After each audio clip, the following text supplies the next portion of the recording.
Buku Keadilan Sosial dalam Islam Perbit Wijaya Jakarta tahun 1951, Karangan Hamka, halaman 12 sampai dengan halaman 14. Bukankah korupsi ini sekarang yang menjadi penyakit TBC dalam berbagai negara? Baik di belakang tabir besi atati di mukanya.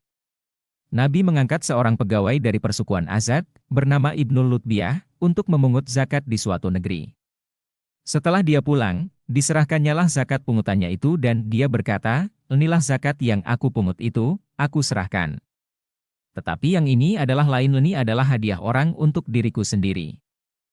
Mendengar itu berdirilah Rasulullah dan bersabda, memuji Ailah dan berkata, "Amma ba'du, saya telah mengangkat seorang di antara kamu menjadi pegawaiku atas suatu pekerjaan yang dikuasakan Tuhan atas diriku." Maka dia berkata, "Inilah barang Tuan, adapun barang yang di tanganku ini adalah hadiah orang untuk diriku. Cobalah dia duduk saja dalam rumah ayahnya, atau rumah ibunya, adakah datang hadiah itu kepadanya? Kalau perkataannya itu benar, demi Allah tidaklah mengambil seorang di antara kamu, akan milik yang bukan miliknya, melainkan bertemu dia dengan Allah di hari kiamat memikul barang yang diambilnya itu. Seorang akan memikul unta, seorang memikul sapi, seorang memikul kambing." Hadis Bukhari Muslim. Menurut riwayat dari Sayyidina Umar bin Khattab, ketika terjadi peperangan di Khaibar, datanglah sahabat-sahabat Nabi kepada beliau menyebut nama-nama orang yang tewas, si Anu syahid, si Fuyen syahid, si Fulan lain syahid pula. Lalu Nabi bersabda, "Yang kamu sebut itu bukan mati syahid, tetapi masuk neraka." Setelah diselidiki ternyata dia menyembunyikan sehelai kain burdah rampasan perang. Hadis dari Muslim. Oleh sebab segala yang tersebut itu, nyatalah beratnya amanah, dan keinsafan akan beratnya amanah itulah yang menjadi pendorong buat menyempurnakan masyarakat yang adil dan makmur. Dengan begitulah mengejar keadilan sosial. Oleh sebab itu, maka orang-orang yang diserahi memikul tanggung jawab masyarakat diberi peringatan bahwasanya beban itu tidak boleh dipikulnya sendiri. Tidaklah Tuhan mengutus seorang rasul, dan tidaklah Tuhan mengangkat seorang khalifah, melainkan adalah mereka mempunyai bitanah, pembantu, kabinet, majelis DLL, semacam bitanah. Ialah yang menyuruh berbuat baik dan berani atasnya. Semacam lagi ialah bitanah yang menyuruh berbuat nista dan berani atasnya. Bukhari. Bila mana Allah menghendaki kebaikan dengan seorang amir, diadakanlah baginya wazir yang jujur. Kalau amir lupa, diberinya ingat, dan kalau telah ingat, lalu dibantu ya. Tetapi kalau dia berkehendak lain dari itu, diadakanlah baginya seorang wazir yang jahat. Jika lupa tidak diingatkannya. Kalau ingat tidak dibantunya. Hadis Abu Daud. Negara atau masyarakat mempunyai alat-alat. Dan alat itu ialah yang pantas dan patut. Tidak semua orang yang sesuai buat dijadikan alat negara. Dan tidak pula menjadi alat negara itu saja pangkat yang tinggi dalam masyarakat. Walaupun jadi kuli, jadi tukang beca, jadi guru dan lain-lain sebagainya, pun mulia di sisi Allah, asal ada dasar takwa. Meskipun ada seorang yang baik dan jujur, belum tentu dia ahli memegang negara. Orang yang semata-mata banyak kritik, belum tentu jika diberi tanggung jawab, akan dapat berbuat lebih baik daripada yang digantikannya.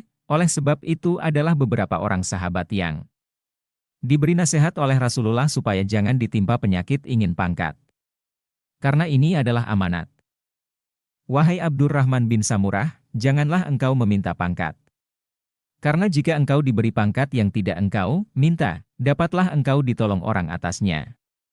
Dan jika engkau diberi pangkat, karena engkau minta, kelaknya engkau akan dibiarkan orang saja atasnya.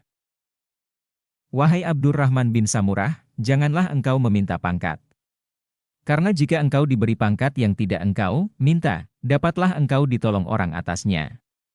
Dan jika engkau diberi pangkat, karena engkau minta, kelaknya engkau akan dibiarkan orang saja atasnya." Sudah 14 abad sabda ini dikeluarkan oleh Rasul. Maka sampai sekarang masih terasa baru. Orang peminta pangkat yang tidak insaf akan tanggung jawab, itulah yang mengecewakan urusan. Tetapi orang yang tidak meminta, dikejar oleh pangkat itu. Abi Dzar Al-Ghifari adalah seorang sahabat maha utama, yang termasuk orang-orang yang mula-mula menerima seruan Nabi. Dia seorang syalih, luas pandangan, dan mempunyai nilai-nilai pandangan hidup yang tinggi. Tetap rupanya Rasul memandang bahwa orang semacam Abu Dzar itu bukanlah layak memegang jabatan negara, hanya layak menjadi ahli kritik kesalahan-kesalahan yang ada dalam negara. Maka bersabda Nabi kepadanya, "Hai Abi Dzar, saya lihat engkau ini adalah seorang yang lemah. Saya cintai untuk engkau, apa yang saya cintai untuk diriku sendiri. Maka janganlah engkau memegang jabatan, walaupun untuk orang berdua, dan janganlah engkau mengurus harta anak yatim." Hadis Muslim. Kurangkah kepercayaan beliau akan amanatnya Abu Dzar? Mungkinkah dia tidak dapat dipercaya memegang harta anak yatim? Bukan, tetapi tidak kurang orang jujur di dunia ini yang terpaksa menanggung jawab atas kesalahan orang lain, karena sangat jujurnya. Di hadis yang lain ditegaskannya lagi, Abu Dzar bertanya, "Tidakkah akan engkau angkat aku dalam satu jabatan?"